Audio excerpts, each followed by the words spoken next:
Jim, over to you. Hi, Gareth.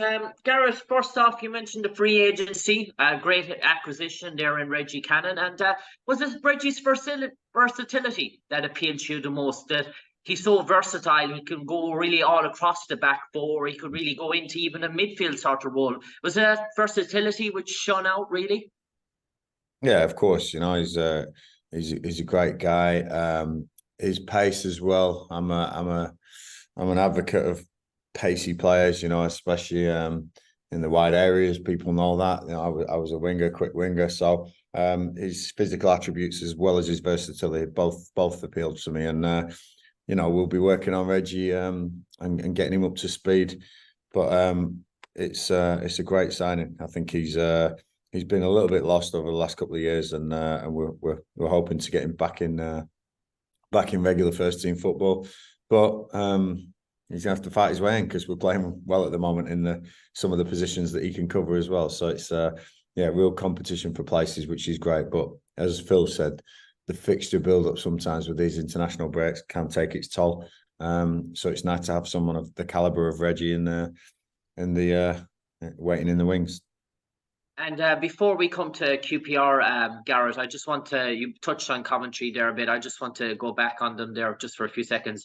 Giricus, a 19 million striker, gone to Sporting Lisbon, I suppose. Much coveted by all Premier League clubs for a good while. His goals was phenomenal at Coventry City.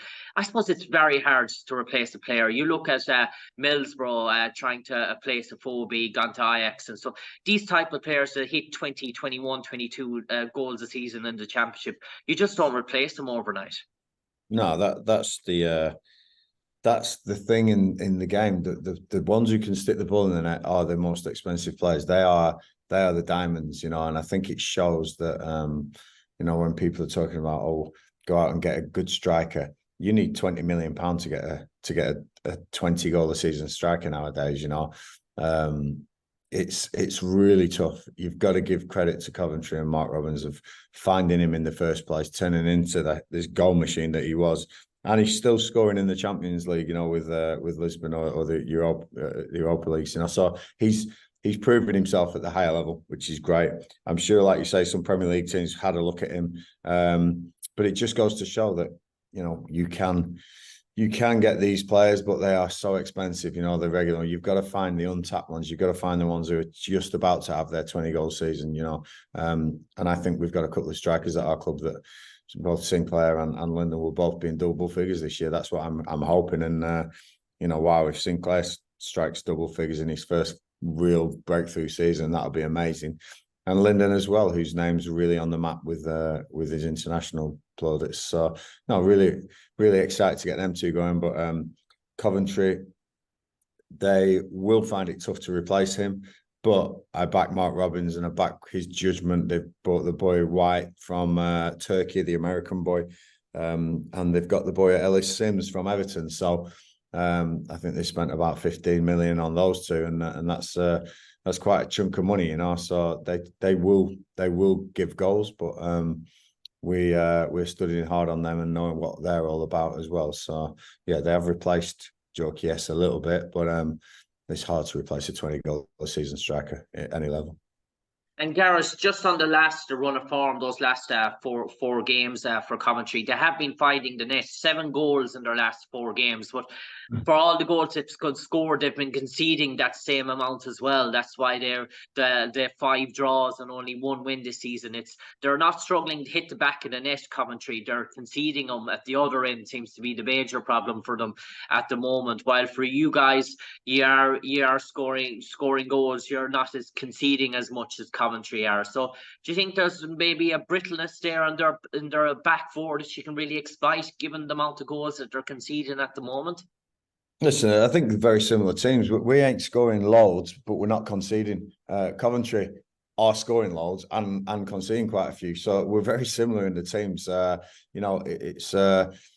It's going to be something we look at definitely. I've got the analysis boys going on that and why they've conceded and where we think the gaps could be. But again, I believe that we're getting going now. We really are. I think there's going to be more goals from us.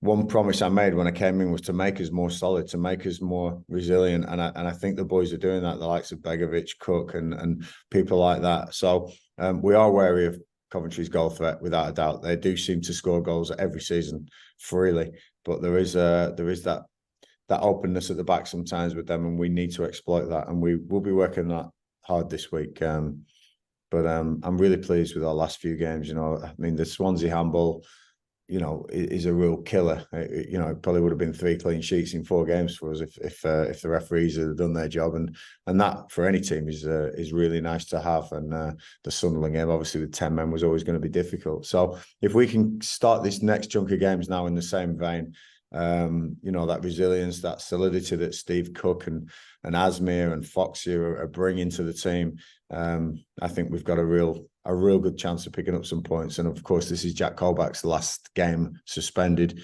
He's back midweek, which will be a big boost for us. And I'm looking forward to seeing how hard the boys will want to make it for him to get his place back. That'd be nice, another nice problem to have against Leeds. But first up, Coventry. Looking forward to a battle with Mark again. It's always a tough task, and I'm hoping the Rangers fans get right behind us.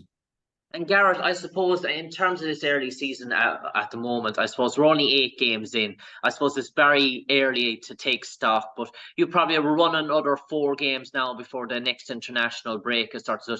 Is the international break, the next one coming up, a chance really to take stock of the first part of the season so far and to see where you are progressing and see if you're meeting the goals that you start to personally say, because the fixtures are so combined and so close together at the moment? I suppose and you had all your injury problems that you hadn't really been able to take stock. You have a fully fit squad now. You have 4 games maybe on the trot now into this international break. Can you really take stock then and look at the first part of the campaign so far once the next international break comes around? Yeah, we constantly reviewing what we do anyway, and we've always said that this season was going to be a huge change around at the club and a building season. But the winner in me wants us to finish as high as we can in the league. That I still believe that we could be a surprise this season. As you say, there's only 8 games gone. I think a couple of wins back to back shows what you can do. Cardiff, I mean, they won, I think, was it 2 or 3 on the bounce and rocketed up the league into the playoffs. And who'd have thought that after we played them? So, I think that taking stock have gone the other way. Yes, exactly. Yeah. So you're taking stock then and looking at we do it game after game. We really do. We've got a lot of people here review everything, and we have a trend where we're looking, where we're going, and as I say, the clean sheets are really welcome. Can we score a few more goals now? We're creating plenty of chances. I think that's something that I want to look at now. Can we stick that ball in the back of the net more times? Because the boys are creating now, and we really need to do that. The championship is so tough. A 1-0, you're scoring first in the championship is so important sometimes. The majority of teams go on to win those games, and we've got to make sure we can start doing that, because that will put to bed some of these draws that we're getting. And finally, for me, Gareth, I know he's much loved at Queen's Park Rangers. He's an enigma. He's a real talent. He reminds you in his pomp of Adel Tarat. But Ilias Chair, are you sort of happy with what you're getting from him, given his enormous talent, given his enormous ability? Past seasons with Queen's Park Rangers, he was leading the fight in terms of trying to get him up in those automatic promotion places. Do you think Ilias is still reaching those levels that he was reaching in sort of previous years, or do you feel that there's a bit more that you can extract more just to get him, because he has enormous talent when he's on it? And do you feel that he's maybe at those levels that he was maybe a year or 2 ago? Yeah, I agree with your point of enormous talent. I think Ilias is a fantastic player. I'm really happy where his performance levels are right now. What I'll question is challenging for the promotion spots. What you said there, for the last 10 years, this football club's only once finished in the top half. So during the season, at times they've been challenging for promotion spots, but I think that Ilias is really happy with the players we've brought in, what's around him, and I think in the last couple of games we've seen him really open up and run games at times. He's a fantastic player without a doubt. challenging for the promotion spots, I think, is something that this club maybe thinks they're doing, but at times, you look at the tables at the end of the season and they really haven't been. And I intend to change that. Just give me a little bit of time to build it. Cheers, Gareth. Cheers. Thanks, James. Hector, over to you. Thanks, Paul. Hi, Gareth. How are you? How are you doing? You okay? Yeah, very good, very good. And Gareth,